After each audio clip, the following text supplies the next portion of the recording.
성경에 보면 수많은 문학 장르들이 나오게 됩니다.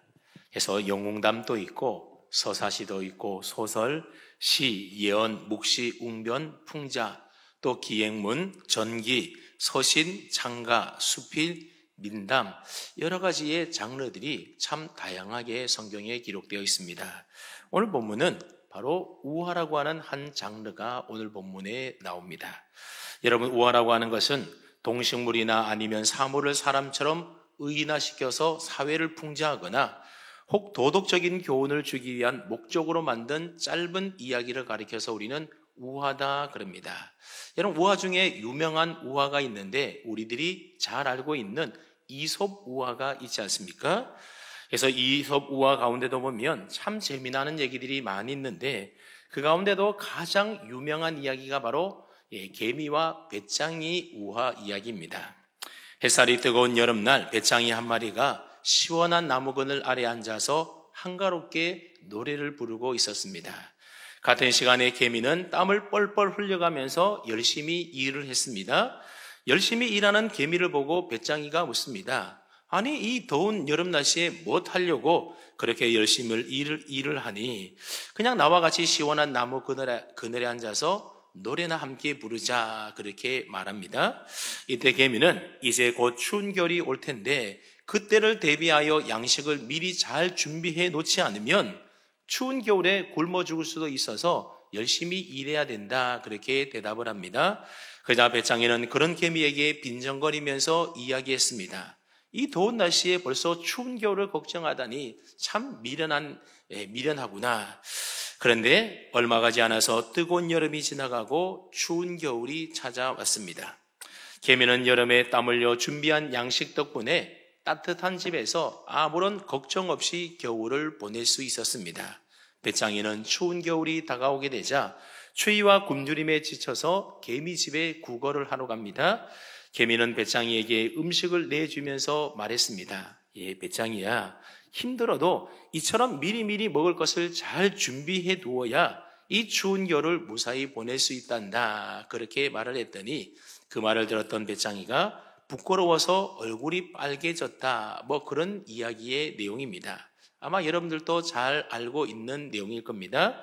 여러분, 이 우화는 개미가 부지런히 일을 했기 때문에 따뜻한 겨울을 맞게 되었지만 배짱이는 게으르게 놀기만 하다가 혹독한 겨울, 미래를 잘 대비하거나 준비하지 않아서 이와 같은 큰 어려움을 겪게 되었다. 그러니 우리도 개미처럼 부지런히 땀 흘려 일해야 된다. 여러분, 이런 교훈을 가르치는 우화 내용이지 않습니까? 이처럼 우화라고 하는 것은 가르치는 교훈적인 내용이 그 이야기 속에 담겨져 있습니다. 그런데 이런 우화는 시대와 가치관이 바뀌면서 때로는 거기에 걸맞는 교훈이 조금씩 바뀌기도 한다는 겁니다. 그래서 똑같은 이야기인데도 나중에 가보면 엔딩이 조금 달라지면서 해석을 좀 달리하는 그런 버전들이 많이 나와 있습니다. 그래서 요즘 사람들은 굳이 개미처럼 열심히 일하면서 겨울을 준비할 필요가 있느냐? 그럴 필요가 없다고 말들을 합니다. 개미는 개미 나름대로의 라이프 스타일이 있고 배짱이 나름대로의 라이프 스타일이 있다는 겁니다. 그래서 개미는 미래 대비형 인생인 반면에 배짱이는 현재 만족형 욜로 인생을 살아간다는 겁니다. 다 각자 자기 삶에 만족하면 그만이라는 겁니다. 그런가 하면 이런 엔딩도 있더라고요. 겨울이 되어서 배짱이가 개미집 문을 두드렸는데 아무런 인기척이 없는 겁니다. 그래서 무슨 일인가 하고 배짱이가 문을 열어봤더니 개미가 죽어 있었습니다. 왜냐하면 여름 내에 너무나 일을 많이 해서 과로사로 인하여 죽어버렸다고 합니다. 그래서 적당히 일하자, 이런 교훈을 또 이야기한다라고 얘기를 합니다. 그런가 하면 또 어떤 엔딩이 있는가 보았더니 배짱이는 여름 내내 노래 부르며 열심히 노래 부르는 연습을 했더니 음반 계획자가 찾아와서 그래서 유명한 가수가 되어서 엄청난 스타가 된 반면에 개미는 일만 하다가 허리 디스크에 관절염이 걸려서 온갖 질병에 시달리다가 그만 벌어둔 돈 다 날리고 혹독한 겨울을 맞는다, 그런 엔딩의 내용의 버전도 있었습니다. 근데 재밌는 것은 지구 온난화 버전의 개미와 배짱이 우화가 있습니다. 추운 겨울을 대비하여 개미가 열심히 일을 했는데 지구 온난화로 인하여서 그만 겨울이 오지가 않는 겁니다. 계속 날씨가 따뜻해졌습니다. 그래서 개미는 추운 겨울이 언제 오나 죽으라고 일만 계속하다가 그 삶을 마치게 되었고, 배짱이는 계속해서 노래만 부르다가 삶을 마치게 되었다는 겁니다. 인생은 짧다, 좋아하는 일을 해야 된다, 그런 교훈의 말이라고 합니다. 여러분, 오늘 본문에도 보면 요담의 우화가 나옵니다. 여러분, 요담이 누구입니까? 기드온의 70명의 아들 가운데 막내 아들이 요담이라는 아들이 있었습니다. 우리가 지난 시간에 살펴보았던 것처럼 아비멜렉이라고 하는 기드온의 첩의 아들이 세겜 사람들과 결탁을 해서 오브라에 살고 있었던 기드온의 70명의 아들을 붙잡아다가 한 바위에서 다 죽이지 않습니까? 그때 유일하게 도망친 한 사람이 있었는데 그게 바로 기드온의 막내 아들이었던 요담이라는 사람입니다. 아비멜렉이 기드온의 아들들을 죽이게 되자 세겜의 모든 사람들과 밀로 족속들이 모여서 아비멜렉을 그들의 왕으로 삼게 됩니다. 그러니 요담은 홀로 단신이 되었고 아비멜렉은 이미 왕이 되어서 지지 세력과 조직을 갖추게 되었습니다. 여러분, 예나 지금이나 권력을 잡지 못하는 사람들이 권력을 가진 사람들에게 맞설 수 있는 가장 손쉬운 방법이 뭔가 하면 백성들의 민심에 호소하는 여론전입니다. 그래서 요담은 그림신상 꼭대기로 올라가서 백성들을 향하여 큰 소리를 외치게 되는데 그게 바로 요담의 우화입니다. 하루는 나무들 세계에서 나무들이 회의를 했다는 겁니다. 왜 회의를 했는가 하면 우리한테도 왕이 있어야 되지 않느냐. 그래서 우리가 한번 왕을 세워보자. 그래서 함께 회의를 했습니다. 그래서 나무들은 누구를 우리의 왕으로 가장 어울릴까? 가장 적합한 나무가 어떤 나무일까? 그렇게 고민하다가 1순위 후보로 감람나무를 택하게 됩니다. 그도 그럴 것이 감람나무는 열매와 기름과 목재가 모두 다 귀중하게 사용되는 팔레스타인 지역에서는 어쩌면 가장 유용한 나무가 바로 이 감람나무였던 겁니다. 이 감람나무는 거의 1000년을 사는데 큰 나무는 1년에 거의 반 톤 이상의 올리브를 생산한다고 합니다. 감람나무는 그 열매로 기름을 짜는데 그 기름이 무슨 기름입니까?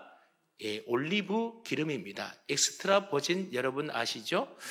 그 올리브 기름이 바로 감람나무 기름입니다. 올리브유는 성소의 불을 밝히는 용도로도 사용되어졌고 또 제사장이나 선지자나 왕과 같은 하나님의 일꾼을 위하여 기름 부을 때 사용되는 그 기름도 감람나무 기름을 사용했던 겁니다. 그 밖에도 음식을 만드는 데 사용하는 음식용으로도 사용이 되었었고 또 아픈 사람 치료하는 약용으로도 사용되었고 심지어 등불을 밝히는 연료용으로도 아주 귀하게 사용됐던 기름이 바로 이 감람나무 열매를 짜서 낸 감람나무 기름인 겁니다. 그러니 나무의 왕으로서는 1순위에 해당되는 나무가 바로 감람나무였던 겁니다. 그래서 나무들이 이 감람나무에게 찾아가서 우리들의 왕이 되어달라 그렇게 부탁을 했던 겁니다. 그런데 감람나무는 어떻게 했다고요? 거절을 했다라는 겁니다. 그 거절한 이유가 무엇이었습니까? 우리 한번 9절 말씀을 함께 읽습니다. 9절입니다. 시작.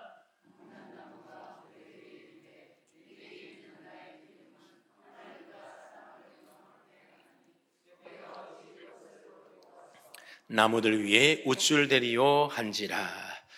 감람나무는 나의 기름을 가지고 하나님과 사람을 영화롭게 하고 있는데 하나님이 내게 주신 이 사명을 내가 어떻게 버리고 왕이 되어서 나무들 위에 군림하는 그 일들 위해서 내가 우쭐거릴 수 있겠느냐, 그렇게 얘기를 했다는 겁니다. 여기서 우쭐대다라는 말은 이 원문 성경의 뜻에 따르게 되면 폼을 잡는다, 그런 의미를 갖고 있는 말입니다. 내가 왕이 되어서 괜히 나무들 위에 우쭐대거나 폼을 잡는 것보다 하나님이 내게 주신 그 사명에 집중하는 것이 내게 더 어울리는 일이라고 하면서 왕이 되어달라고 하는 그 나무들의 요구를 거절했던 겁니다. 그자 나무들은 그 다음 왕의 후보자인 무화과 나무를 찾아갔습니다. 무화과 나무도 나무들의 왕이 될 만한 자격이 충분한 나무였습니다. 무화과 나무는 알렉산더 군대가 팔레스타인을 침범하기 이전까지는 설탕을 대신하여 단맛을 내게 했던 무화과를 맺는 나무가 바로 이 무화과 나무입니다. 여러분, 성경에 보면 무화과라고 하는 것은 풍요와 번영을 상징하는 나무가 바로 무화과입니다. 그러니 이 무화과 나무도 왕이 될 만한 충분한 자격을 갖추고 있었던 나무였습니다. 근데 이 무화과 나무도 왕이 되어달라고 하는 그 요청에 대하여 단번에 거절합니다. 11절 말씀을 보십시오. 11절을 보시면 무화과 나무가 그들에게 이르되 나의 단 것과 나의 아름다운 열매를 내가 어찌 버리고 가서 나무들 위에 우쭐대리요 한지라 그랬습니다. 무화과 나무가 왕이 되기를 거절한 이유도 감람나무와 똑같았다라는 겁니다. 내가 지금 사람들을 이롭게 하는 이 사명 열심히 잘 감당하고 있는데 내가 어찌 그 일을 버려두고 가서 내가 한번 폼 잡아보겠다고 나무들 위에 우쭐댈 수가 있겠냐라는 겁니다. 나는 남들 위에 폼 잡고 우쭐대는 것에 전혀 관심이 없다라고 거절을 했습니다. 나는 그냥 하나님이 내게 주신 달고 아름다운 열매 맺는 이 일에 충성과 열심을 다하겠다라는 겁니다. 그래서 무화과 나무는 왕이 되어달라고 하는 그 요청을 단호하게 또 거절을 했습니다. 그래서 이번에는 나무들이 또 누구를 찾아갑니까? 포도나무에게 찾아갔습니다. 그리고 포도나무에게 우리의 왕이 되어달라 또 요청을 합니다. 여러분, 포도나무는 이스라엘을 상징하는 나무입니다. 그래서 성경에도 보면 하나님의 택함받은 선민 이스라엘을 가리킬 때에 포도나무로 주로 비유하고 있는 것을 많이 보게 됩니다. 그만큼 포도나무는 이 이스라엘 백성들에게 있어서 아주 중요한 나무입니다. 실제로 포도나무 열매로 만든 포도주는 음식을 먹을 때마다 항상 곁들여서 먹는 음료였고 이스라엘 백성들의 생활에 있어서는 없어서는 안 될 필수적인 나무가 바로 포도나무였던 겁니다. 게다가 전제라고 하는 제사를 드릴 때에도 이 포도주를 부어서 하나님께 제사를 드렸던 아주 중요한 제물이었습니다. 그러니 포도나무도 왕이 될 만한 자격을 충분히 갖추고 있는 나무이지 않습니까? 그렇다면 포도나무는 왕이 되어달라고 하는 이 나무들의 요청을 수용했을까요? 그렇지 않습니다. 마찬가지로 앞에 있던 감람나무와 무화과나무처럼 자신도 왕이 되기를 거절했습니다. 13절 말씀을 보십시오. 포도나무가 그들에게 이르되 하나님과 사람을 기쁘게 하는 내 포도주를 내가 어찌 버리고 가서 나무들 위에 우쭐대리요 한지라 그랬습니다. 여기 보면 우쭐대리요 하는 말이 계속 반복되지 않습니까? 왕이 되는 일을 남들 위에 군림하면서 우쭐대는 폼 잡는 일이라고 지금 요담은 이 우화를 통하여 표현하고 밝히고 있는 겁니다. 포도나무 역시 나의 관심사는 괜히 남들 위에 폼이나 잡고 남들 위에 군림하면서 우쭐대는 데 있지 않다라고 얘기합니다. 나의 관심사는 오직 하나님을 기쁘시게 하고 사람을 기쁘게 하는 그 일, 그 사명을 열심히 잘 감당하는 거라고 얘기하고 있습니다. 괜히 왕이 되어서 남들이 위해 우쭐대는 것보다도 하나님이 내게 주신 사명, 그게 내게 더 귀하고 중요하다는 겁니다. 그거 버려두고 내가 높아지고 내가 우쭐대기 위해서 하나님이 주신 사명 버릴 수 없다는 겁니다. 그래서 거절했습니다.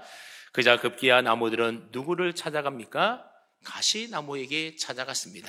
그리고 가시나무에게 찾아가서 너는 와서 우리 위에 왕이 되어달라 요청을 했습니다. 근데 여러분, 이 가시나무라고 하는 것은 왕이 될 만한 자격을 가진 나무가 결코 아니었다라는 겁니다. 여러분, 가시나무가 하나님을 기쁘게 합니까? 아니면 사람을 유익하게 합니까? 가시나무는 아무런 열매도 없고 기름도 내지 않습니다. 도리어 날카로운 가시를 가지고 사람을 찌르게 할 뿐이라는 겁니다. 감람나무와 무화과나무와 포도나무가 하나님과 사람에게 기쁨을 안겨다 주는 반면에 이 가시나무는 도리어 유익을 주기보다는 오히려 해를 끼치는 유해한 나무가 바로 가시나무였던 겁니다. 그런 가시나무를 향하여 왕이 되어달라고 부탁하는 이 나무들의 모습은 참으로 어리석기 그지 없다라는 것을 지금 말하고 있는 겁니다. 자, 앞서 나무들의 왕이 될 만한 자격을 갖춘 새 나무들은 다 왕이 되기를 거절했었는데 왕이 될 만한 자격이 없는 이 가시나무는 자신에게 왕이 되어달라고 하는 그 요청에 대하여 어떻게 대답을 합니까? 15절 말씀을 보십시오. 15절을 보시면 가시나무가 나무들에게 이르되 만일 너희가 참으로 내게 기름을 부어 너희 위에 왕으로 삼겠거든 와서 내 그늘에 피하라. 그리하지 아니하면 불이 가시나무에서 나와서 레바논의 백향목을 사를 것이니라 하였느니라 그랬습니다. 가시나무는 왕이 되어달라고 하는 나무들의 요구에 내 그늘로 피하라 그러면서 자신이 왕이 되어주겠다 그렇게 수용을 하게 됩니다. 근데 가시나무는 뜨거운 태양을 가려줄 만한 사실 넓은 나뭇잎을 가지고 있지 않습니다.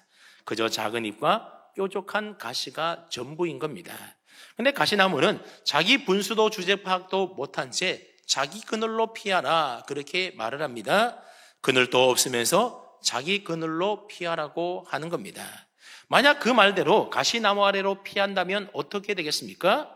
그늘로 피하기는커녕 온몸이 가시나무에 질려서 상처투성이가 되고 마는 겁니다. 근데 가시나무는 내 그늘에서 피하지 않고 앞으로 다른 나무의 그늘에서 피하려고 한다면 가시나무에서 불이 나와서 레바논의 백향목을 다 사르게 될 것이다. 그런 경고와 의롭장을 놓고 있습니다. 제가 앞으로 내 말과 내 권위 아래 복종하지 않는 자는 모조리 다 진멸해버리겠다. 그렇게 위협적인 말로 엄포를 놓고 있는 겁니다. 이상의 내용이 요담이 했던 우화의 내용입니다. 그렇다면 요담은 이 나무 우화를 통하여 뭘 말하고자 하는 것일까요? 만약 너희가 왕을 세우고자 한다면 이들 내 가운데에 누가 가장 합당한 후보냐? 여러분 그 이야기를 하고 있는 것일까요? 그게 아니라는 겁니다. 나머지 세 나무는 사실 누가 왕이 되든 상관이 없었습니다.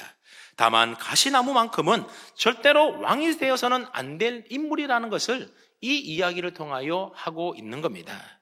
사실 요담은 이 나무 이야기를 통해서 이스라엘 백성들과 기드온 그리고 아비멜렉의 사건을 우화로 지금 표현하면서 이야기하고 있는 겁니다. 예전에 기드온이 미디안의 압제로부터 이스라엘을 건져냈을 때에 백성들이 몰려와서 당신이 우리의 왕이 되어주고 당신의 아들과 손자가 우리를 다스려달라 그렇게 요청한 적이 있지 않습니까? 그때 기드온은 이스라엘의 왕은 하나님이시기 때문에 내가 왕이 될 수 없다 그렇게 거절한 적이 있었습니다. 그랬더니 이제는 왕이 될 만한 아무런 자격도 갖추고 있지 않는 가시나무와 같은 이 아비멜렉이라는 자가 와서 자신을 왕으로 세김 사람들이 그를 왕으로 세웠다라고 지금 폭로하고 있는 겁니다. 그러니 가시나무와 같은 아비멜렉을 왕으로 세운 그 세김 사람들이 얼마나 어리석냐라고 지금 이야기를 통하여 비유로 표현하고 있는 겁니다. 결국 그 일이 너희에게 재앙이 될 것이라고 요담이 선포를 합니다. 그 얘기가 16절로부터 20절까지 기록되어 있는 말씀입니다. 가시나무 왕 아비멜렉을 왕으로 세운 결과 아비멜렉에서 불이 나와서 세겜 사람들과 밀로 사람들을 다 불사르게 될 거라는 겁니다. 그들이 아비멜렉으로 인하여서 고통받고 큰 징계를 받게 된다는 겁니다. 그리고 세겜 사람들과 밀로 사람의 집에서도 불이 나와서 결국 아비멜렉을 사르게 되므로 결국 함께 멸망하는 공멸의 길로 들어서게 된다는 것을 이야기하고 있습니다. 결국 세겜 사람들이 가시나무 왕 아비멜렉을 왕으로 세운 그 일이 큰 재앙이 될 것이다. 그 이야기를 요담이 우화를 통하여 이야기하고 있는 겁니다. 여러분 그 옛날 사사시대뿐만 아니라 오늘날 우리 시대도 마찬가지지 않습니까?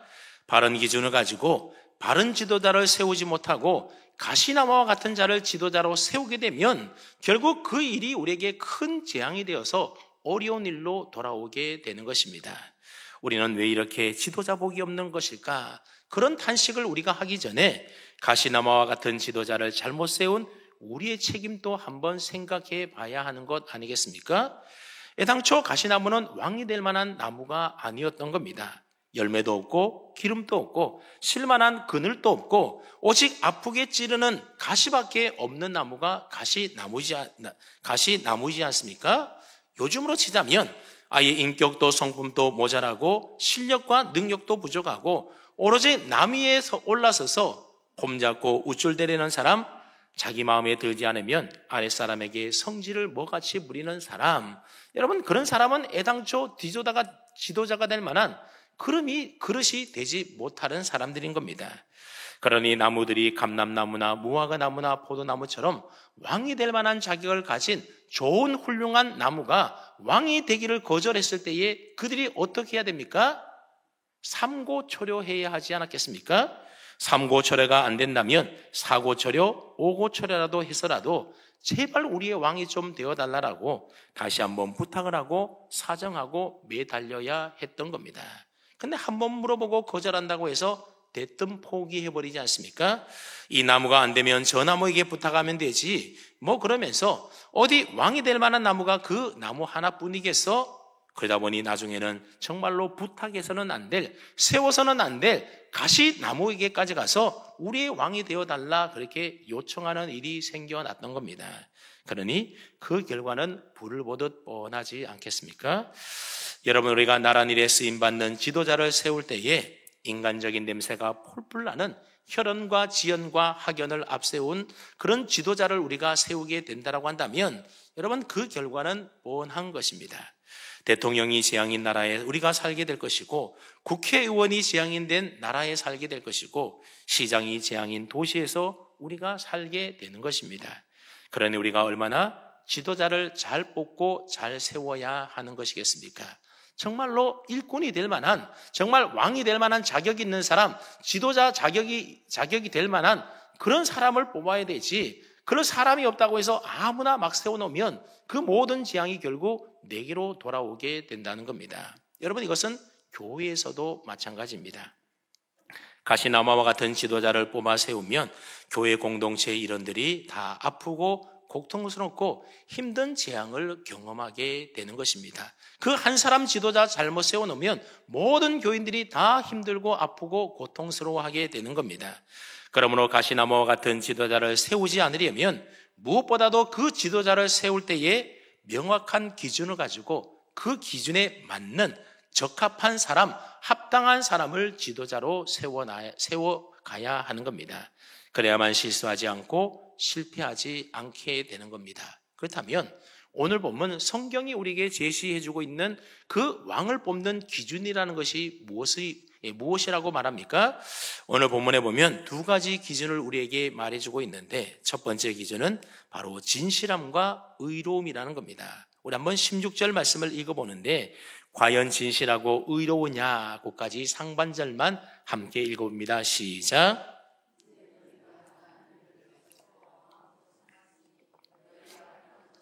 과연 진실하고 의로우냐. 세겜 사람들이 아비멜렉을 왕으로 세우지 않습니까? 아비멜렉을 왕으로 세울 때에 과연 진실하고 의로운 기준을 가지고 아비멜렉을 왕으로 세운 것이 맞느냐라고 지금 질책을 하고 있는 겁니다. 그리고 19절에도 보면 요담은 다시 한번 세겜 사람들을 향하여 진실하고 의로우냐 그렇게 묻습니다.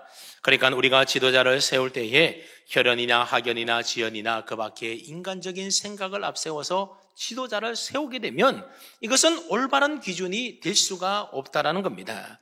여러분, 우리가 앞서 살펴보았던 것처럼 세겜 사람들이 왜 아비멜렉을 그들의 왕으로 세운 겁니까?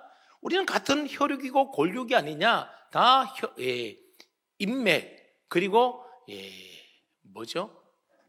그런 것에 지연, 학연, 지연, 일연 이런 거 가지고 다 그냥 가깝다고 뽑았던 사람, 왕이 될 만한 자격이 없음에도 우리랑 그냥 같은 혈육을 나누고 같은 동네에 산다고 해서 뽑아서 이지경이 된 것 아니겠습니까? 그러니까 우리가 지도자를 세울 때는 그런 것보다도 올바른 기준을 세워야 되는데, 그 기준이 뭐라는 겁니까? 진실함과 의로움이 기준이 되어야 한다는 겁니다. 근데 여기서 말하고 있는 이 진실함과 의로움이라고 하는 것은 사람이 볼 때의 진실하고 의로움이 아니라 하나님이 보실 때에 얼마나 진실하고 의로우냐를 말하는 것입니다. 제가 하나님이 보실 때 과연 이 사람은 진실한 사람인가, 하나님이 보실 때 의로운 사람인가, 그것을 먼저 살펴보아야 한다는 겁니다. 하나님 보실 때 진실하지도 않고 의롭지로 않다라고 한다면 그런 사람은 지도자로 세워서는 안 된다라는 겁니다. 그러니 세겜 사람들이 아비멜렉을 왕으로 세울 때에 그저 자신들의 눈에 좋아 보이는 대로 그들의 왕으로 세울 것이 아니라 하나님이 보시는 관점에서 그가 진실하고 의로운지를 점검하고 검증하는 절차를 반드시 거쳐야만 했었다는 겁니다. 만약 그렇게 했다라고 한다면 절대로 아비멜렉은 왕이 될 만한 자격을 갖춘 인물이 아니기 때문에 자격 미달로 인해 가지고 그들을 그 아비멜렉을 왕으로 세우지 않았을 거라는 겁니다. 그러니 여러분, 앞으로 우리가 대통령을 뽑을 때라든지 아니면 국회의원이나 시장을 뽑을 때에 혈연, 학연, 지연 또는 정당, 그런 사람의 눈에 보이는 감정적인 것으로 우리가 사람을 뽑을 것이 아니라 그 사람이 하나님 보시기에 진실하고 의로운 사람인가, 그것을 우리는 잘 검증해보고 지도자를 제대로 뽑아야 하는 겁니다. 그리고 지도자를 뽑을 때에 또 하나의 기준이 있는데 그것은 바로 그 열매를 보고 뽑는 것입니다. 그 사람의 삶의 열매를 보게 되면 그 사람이 어떤 사람인지 우리가 대충 알지 않습니까? 요담의 우화에 나오는 감람나무와 무화과 나무와 포도나무는 모두 다 열매가 있는 나무들입니다.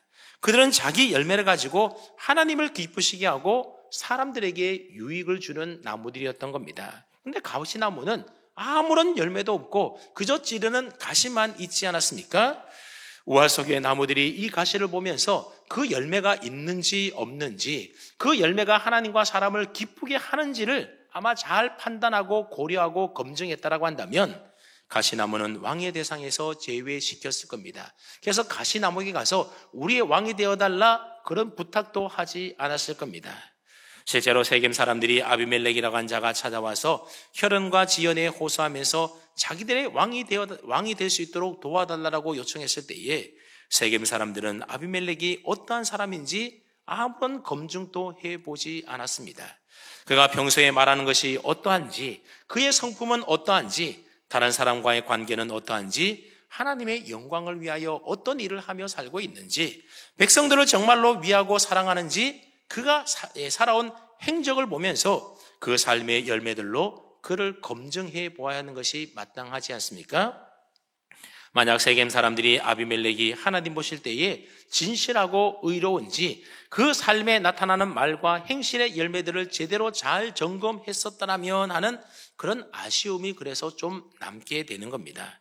그러면 여러분, 지도자는 바른 기준을 가지고 그 기준에 맞는지 합당한지 잘 점검해서 뽑아야 되지, 일단 뽑고 나면 되돌릴 수가 없게 된다는 겁니다. 그래서 뽑을 때 신중하게 잘 뽑아야 하는 겁니다. 여러분, 교회 안에서도 마찬가지지 않습니까?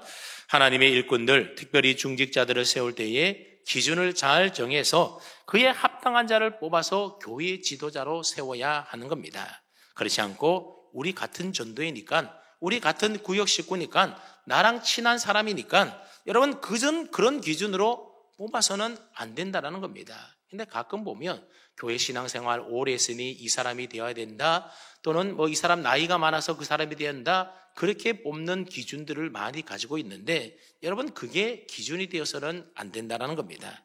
하나님 보시기에 의롭고 정직한 사람, 삶의 열매가 아름다운 사람, 그런 사람을 직분자로 세워야 교회가 평안하고 행복해지는 것입니다.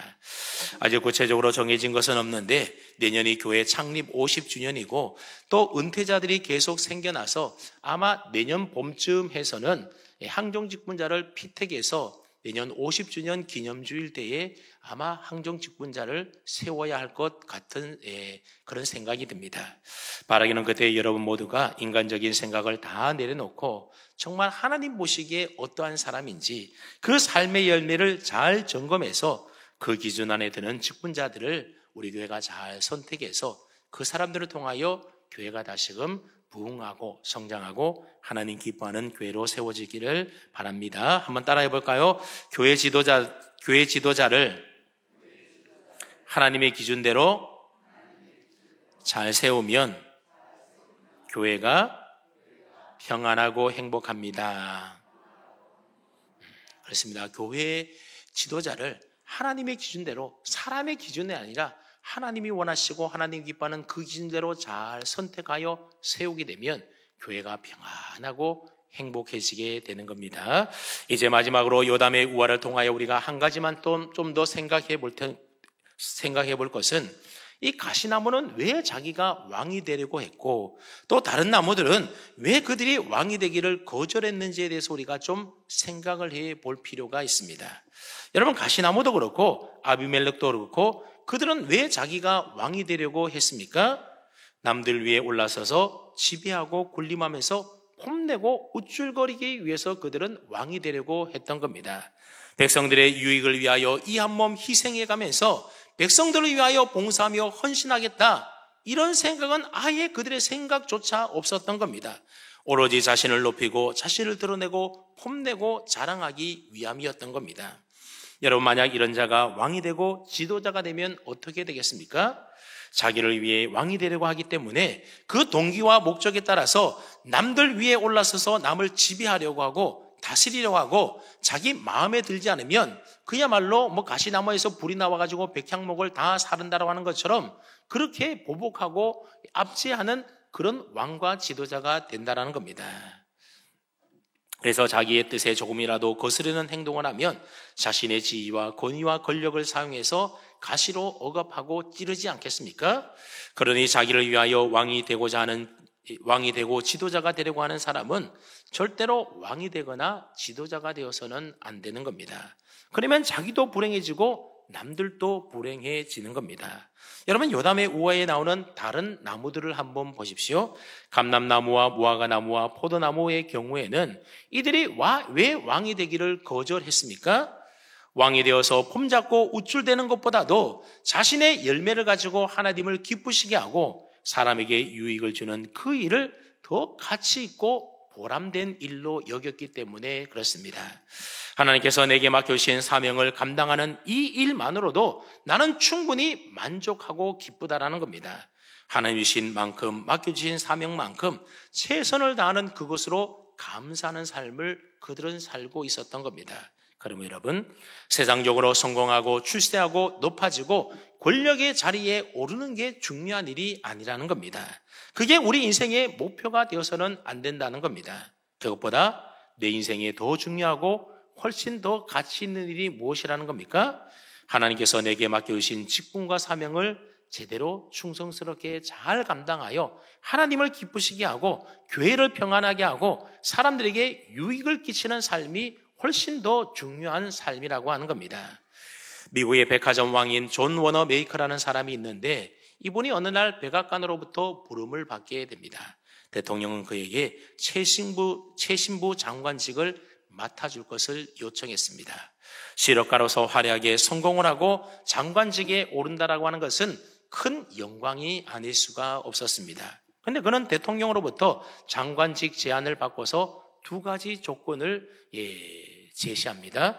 아무리 바빠도 주일날은 고향 필라델피아로 가서 주일을 그곳에서 지켜야 되고, 또 하나는 지금 맡고 있는 교회학교 교사로서의 사명을 계속 감당할 수 있도록 해 주신다면 장관직 제안을 수용해서 받아들이겠다라고 그렇게 했습니다.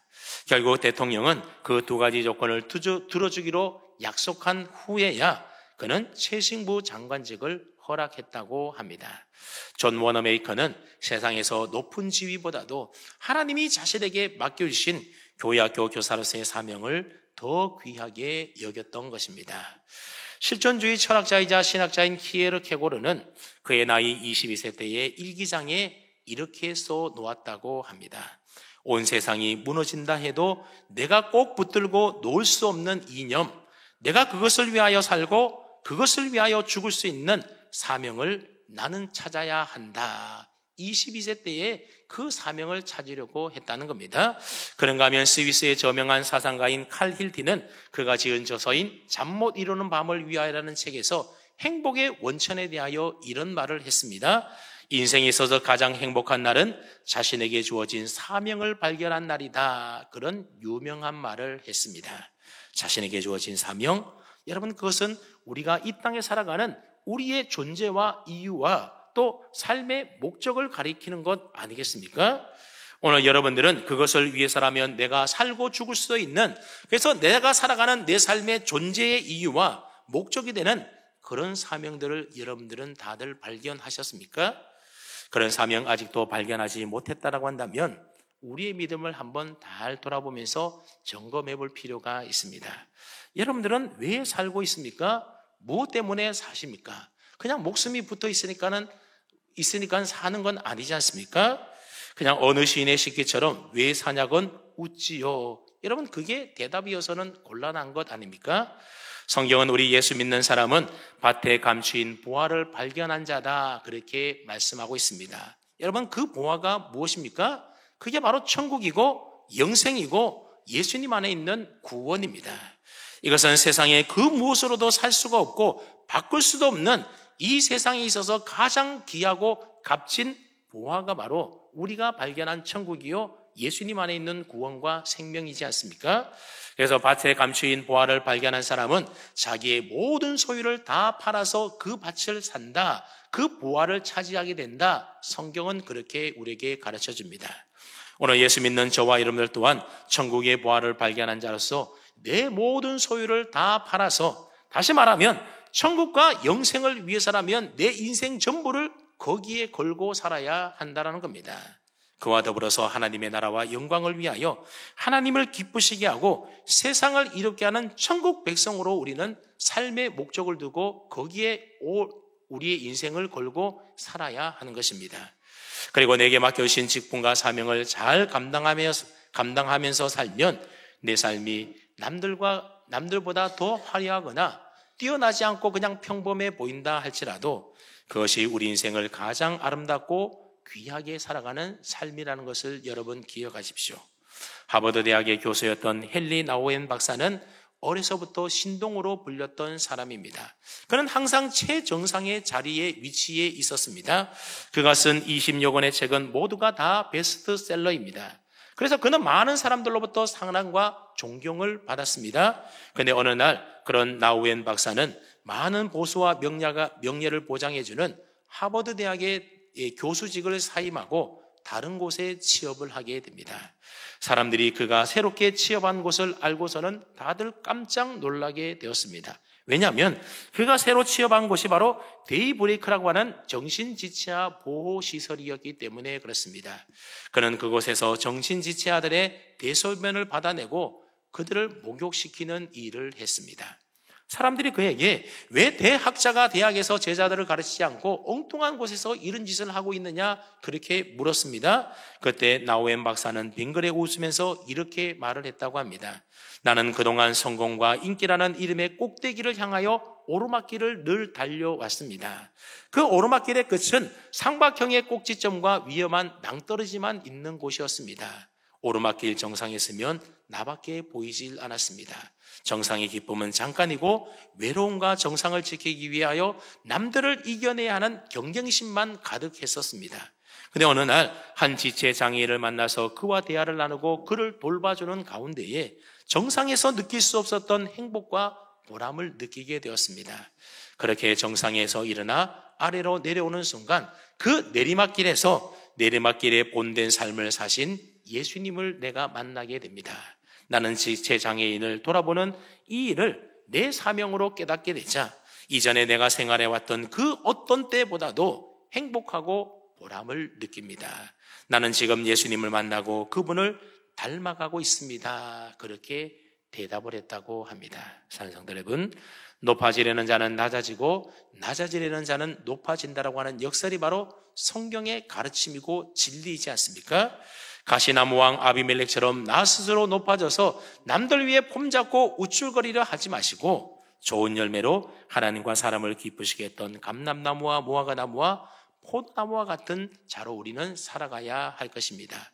그래서 겸손히 내게 맡겨주신 직분과 사명을 우리가 귀하게 여기고 잘 감당하여 하나님이 높여주시는 귀하고 복된 인생 살아갈 수 있는 우리 남목회 모든 성도님들 다 될 수 있기를 주님의 이름으로 축원합니다. 아멘.